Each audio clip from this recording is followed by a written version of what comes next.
Aunque con ciertos matices, la mayoría de cronistas de la historia de Roma coinciden en que la proclamación de Diocleciano dio un vuelco en la forma de entender el gobierno del Imperio Romano. Cierto es que, al igual que los antecesores emperadores ilirios, él también provenía de la región de los Balcanes, y toda su progresión había sido a través de la milicia. Pero, a diferencia de sus precursores, que se habían olvidado casi por completo de los asuntos administrativos, Diocleciano supo compaginar los temas militares y civiles, delegando competencias y reestructurando la división provincial del imperio, dándole una identidad más federalista y a su vez manteniendo la unidad del vasto reino, la tetrarquía, salvando las distancias, una reforma territorial semejante a la emprendida por Octavio Augusto al finalizar la República Romana 300 años antes.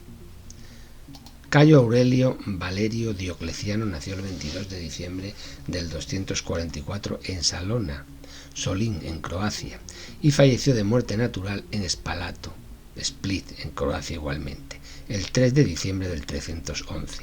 Descendía Diocleciano de una humilde familia de campesinos de origen griego afincados en la provincia romana de Dalmacia. Es posible que su nombre, Valerio Diocles o Diocletes, antes de su ascenso al trono, se deba al lugar de procedencia de sus padres, Dioclea, Dulcha, Montenegro, a 300 kilómetros al este de Salona. Diocleciano consideró que la capital del imperio, Roma, estaba demasiado alejada de las zonas conflictivas.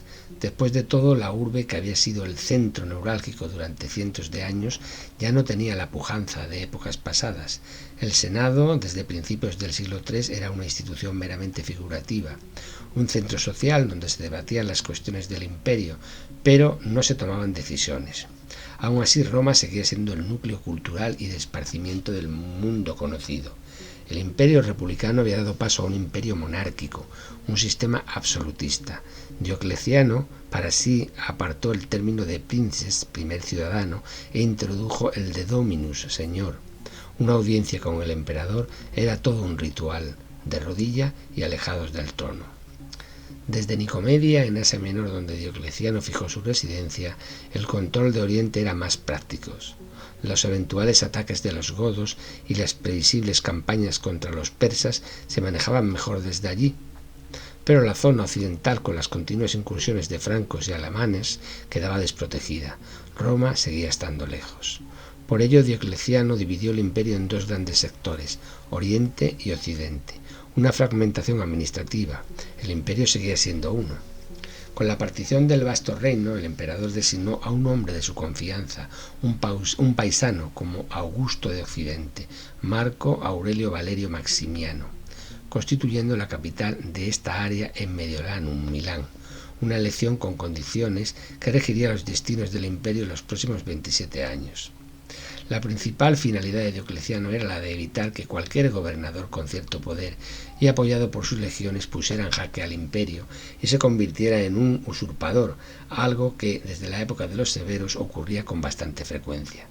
El nuevo emperador entregó a su amigo Maximiano, un militar ilirio como él, el territorio occidental, exigiéndole dos requisitos: que nombrara un César heredero y que abdicara en beneficio del mismo pasados 20 años. De esta forma, consideraba Diocleciano, quedaban resueltos los problemas sucesorios y golpistas.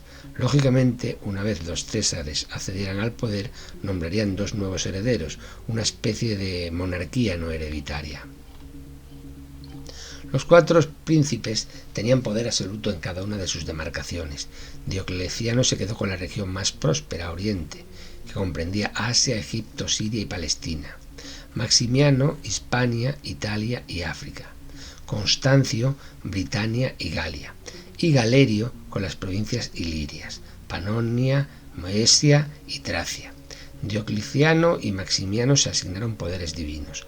Sol Invictus, algo que encrespó sobremanera a la comunidad cristiana. El primero se asoció a Júpiter, el padre de todos los dioses, con el título de Iovius, y el segundo, Maximiano, Hércules Herculius. De esta forma quedaba patente que, aunque los dos eran emperadores, Diocleciano estaba un peldaño por encima. El sistema de gobierno de los tetrarcas, con 2 Augustos y 2 Césares, fue un primer paso en las reformas administrativas y militares emprendidas por Diocleciano. Las provincias romanas eran en su mayoría inmensas y estaban bajo el dominio de un gobernador que se ocupaba de los asuntos civiles, políticos y castrenses, demasiado poder para un solo hombre que en algunos casos actuaba como soberano, amenazando la estabilidad del imperio. Para evitar tentaciones subversivas y tener un mejor control de los distritos, se ideó una novedosa organización para todo el imperio. El nuevo modelo territorial, elaborado durante la tetrarquía, estaba compuesto por 12 diócesis, quizá relativo a Diocleciano, regidas cada una de ellas por un vicarius, un político designado por el emperador. En la actualidad, este cargo sería comparable a un delegado de gobierno. Estas diócesis fueron divididas en provincias, regentadas por un gobernador, incrementando el número de las mismas para su mejor administración. En un principio fueron 47 y con el paso de los años superaron las 100. También en materia militar, Diocleciano hizo una profunda transformación. Profesionalizó el ejército, unas huestes que en los últimos tiempos se habían llenado de mercenarios, incrementó las legiones pasando de 40 aproximadamente a 60, total, más de 500.000 de soldados. El poder militar quedaba desligado de la autoridad civil, dependiendo de los mandos, dux, de los prefectos del pretorio o de los propios tetrarcas. En sus lides a lo largo del imperio siguió la táctica de Probo y Caro, reclutar a los vencidos, pero en lugar de utilizarlos para el ejército, los empleaba para la agricultura y la construcción, dejando las labores castrenses para ciudadanos romanos.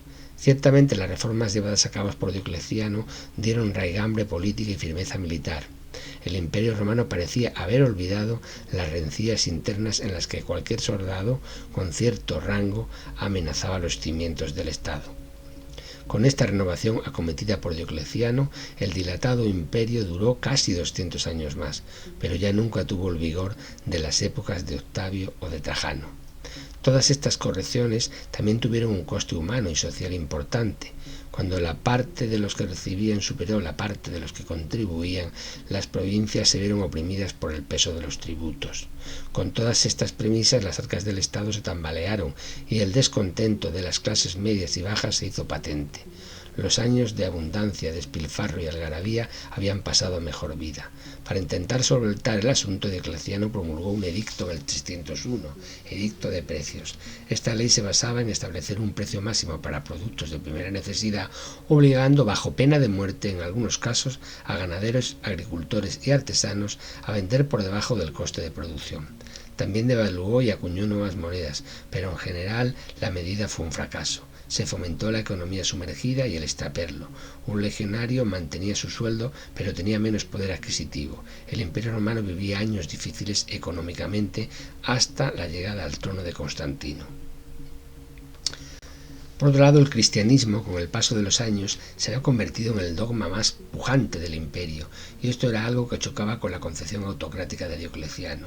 El hombre que gozaba del título de Júpiter, el más grande de los dioses romanos, no quería rivalizar con el monoteísmo de los seguidores del Nazareno, cosa extraña, porque tanto su esposa Prisca como su hija Galeria Valeria eran simpatizantes de esta doctrina.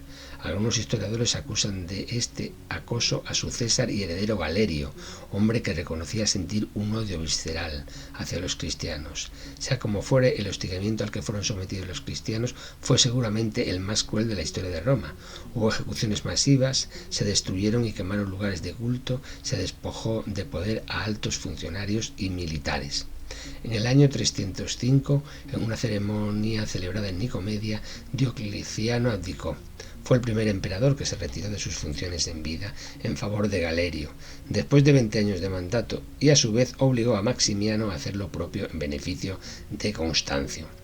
El augusto Cayo Aurelio Valerio Diocleciano se aisló hasta su muerte en diciembre del 311, en Spalato Split, en un palacio en el que una vez entró, dicen no volvió a salir ni tan siquiera cuando su colega Maximiano reclamó su presencia para poner orden en los nuevos tetrarcas. Eran las coles que he plantado con mis propias manos, no seguirías insistiendo en que renunciara al goce de la felicidad a cambio de la búsqueda de poder.